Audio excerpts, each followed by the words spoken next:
नमस्कार, स्वागत है आप सभी का स्टार सिटी न्यूज़ में। मैं इस वक्त मौजूद हूँ शालीमार बाग विधानसभा पीतमपुरा वार्ड 57 में। इस वक्त हमारे साथ मौजूद है राजकुमार पप्पू प्रधान जी।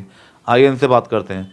पप्पू जी, पहले आप अपना एक परिचय दीजिए छोटा सा एक। मैं अपने ब्लॉक पहले मैं जिला अध्यक्ष रह चुका हूँ जे कैम्प और झुग्गी बस्ती का, उसका पूर्व चेयरमैन हूँ, और झुग्गी का भी मैं चेयरमैन हूँ, क्लस्टर का, और अपने ब्लॉक का प्रधान हूँ मैं। जी, तो लगातार आप सर भाजपा से काफ़ी लंबे समय से आप जुड़े हुए हैं सर। भाजपा से बहुत पुराने टाइम से हम जुड़े हो रहे जी, और जनता की सेवा में लगे रहते हैं सर लगातार यहाँ से भाजपा ही जीतती आ रही है। इस बार अमित नागपाल जी जीते हैं सर, क्या कहेंगे इनकी जीत पे आप? पहले डॉक्टर साहब हमारे 30 साल से पार्टी की भी सेवा कर रहे हैं और जनता की भी सेवा कर रहे हैं, और डॉक्टर लाइन में पेशेंट की भी सेवा करते हैं। डॉक्टर साहब बहुत पुराने हमारे जो है कार्यकर्ता है एक पार्टी के तौर पे, और बहुत जुझारू नेता भी हैं और कर्मठ कार्यकर्ता है। तो 30 साल से पार्टी की भी सेवा कर रहे हैं और जनता की भी सेवा कर रहे हैं, डॉक्टर लाइन में भी सेवा करते हैं। तो सर जैसे जनता ने उनको भरपूर समर्थन देकर उनको जिताया और आप लोगों ने भी काफ़ी उनको सपोर्ट किया, तो आने वाले जो समय है क्या बदलाव देखने को मिल सकता है सर वार्ड में? देखो जी, अभी तो हमारे डॉक्टर साहब ने ओथ भी नहीं लिए, फिर भी वो रात दिन काम में लगे ओढ़े, जनता की सेवा में लगे ओढ़े। सुबह निकलते हैं, रात का कोई पता नहीं, हर ब्लॉक में जा जाके हर जनता की समस्याओं का समाधान कर रहे, पूछ रहे भाई क्या तकलीफ है क्या नहीं है।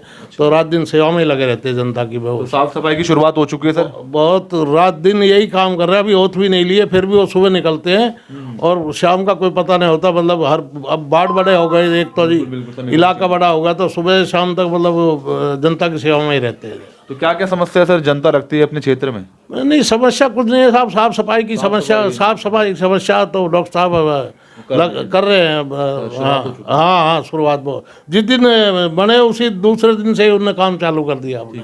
सर आप जैसे पप्पू प्रधान के नाम से आप जाने जाते हैं सर जी, और आप यहाँ की बस्ती के प्रधान भी हैं, तो कुछ अपने बारे में बताएंगे सर? सर हम भी जैसे डॉक्टर साहब हमारे हैं, अब तो उनके साथ हम भी जुड़ के जो हमें काम बताएंगे तो हम भी उनके साथ सेवा में लगे रहते हैं जनता की में। अगर डॉक्टर साहब हमें कोई भी काम पद दे या कोई भी वो देते हैं तो हम, हमारी पार्टी में ये खास तौर पे है कि हमारा जो काउंसलर हो गया अभी, हमें कोई पार्टी से हम जुड़े हुए आदमी है, किसी को भी कोई भी कार्य बताएगा सब तत्पर रहते हैं कार्यकर्ता।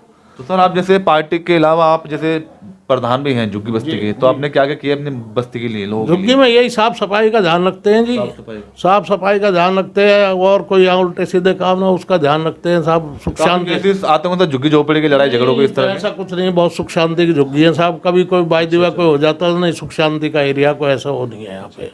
सर अभी नव नियुक्त अभी वीरेंद्र सचदेवा भी बने हैं दिल्ली अध्यक्ष जी, कुछ उनको लेकर भी कुछ कहना चाहेंगे? क्या क्या बदलाव होगा इस बार पार्टी में? वीरेंद्र सचदेवा से हम डॉक्टर साहब के साथ गए थे, उनको बधाई देने गए, धन्यवाद देखा है और उनको बहुत बहुत शुभकामनाएं डॉक्टर साहब की तरफ से तो दे के आए। हम अपनी तरफ से भी उनको शुभकामनाएं देते हैं। शुभकामनाएं दी, मगर सर दिल्ली में क्या परिवर्तन होगा इस बार?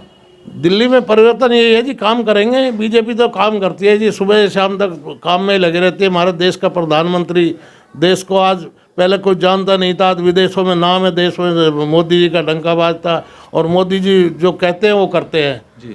सबका साथ, सबका विकास, सबका प्रयास, सबका मतलब वो रात दिन सेवा में लगे रहते हैं, 4 घंटा मुश्किल से सोते हैं, देश की सेवा ही करते हैं सब वो। सर लगातार जैसे सुनने में आ रहा है कि चीन से भी जो नई जो आया है वेरिएंट, तो इससे भी कहीं ना खतरा बना होता है दिल्ली में भी। देखो साहब, हमारे जो है स्वास्थ्य मंत्री ने कल मीटिंग ली है, और उसमें मीटिंग में बैठक में सारे राज्यों को चिट्ठी लिख दिया और सबको चेतावनी दे दी है भाई अपने अपने राज्यों में सब सुरक्षित रखो और सब चीज़ का ध्यान रखो। एयरपोर्ट पे जो है चेकिंग की वो रखो। बिल्कुल सर अभी नई सरकार बनी है दिल्ली में, आम आदमी पार्टी एमसीटी में, क्या उम्मीदें लगाती जनता इनसे 5 सालों में? देखो सरकार अभी तो बनी नहीं है साहब, देखो अभी मेयर का चुनाव है, क्या होता है क्या नहीं है अभी हमें तो अभी इस बारे में तो कोई पता नहीं।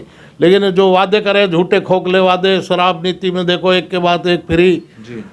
केजरीवाल का क्या फ्री में बांटने का है, गुजरात में गया वहाँ से जनता ने भगा दिया कि हमें फ्री कुछ नहीं चाहिए। और उसका पंजाब में देखो साहब, आज जाके देखो क्या हाल है, रोज नशे में। परसों किसानों में लाठीबाजियाँ, जो किसानों का हितैषी बनता था ना, किसानों पे लाठियाँ बाज रही है, बहुत पुलिस लाठियाँ बांध रही है बहुत बुरी तरह से। और नशे का इतना कारोबार हो रहा है वहाँ, पूछो मतलब।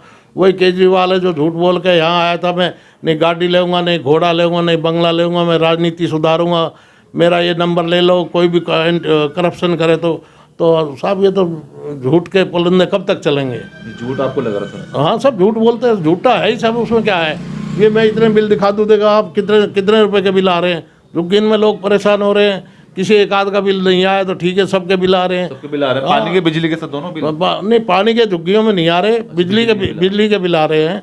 पानी के यहाँ तो सबके आते ही हैं। तो साहब ये झूठे वादों से सरकार थोड़ी चलती है काम करने से। और ये फ्री की जो रेवड़ी हमारे मोदी साहब ने भी कहा, फ्री की रेवड़ी बांट के श्रीलंका बढ़ा दोगे देश को। देश की देखो जी 150 करोड़ की आबादी कम से कम है देश में, अगर वो तो अर्थव्यवस्था ठीक नहीं होगी देश की, देश कैसे चलेगा।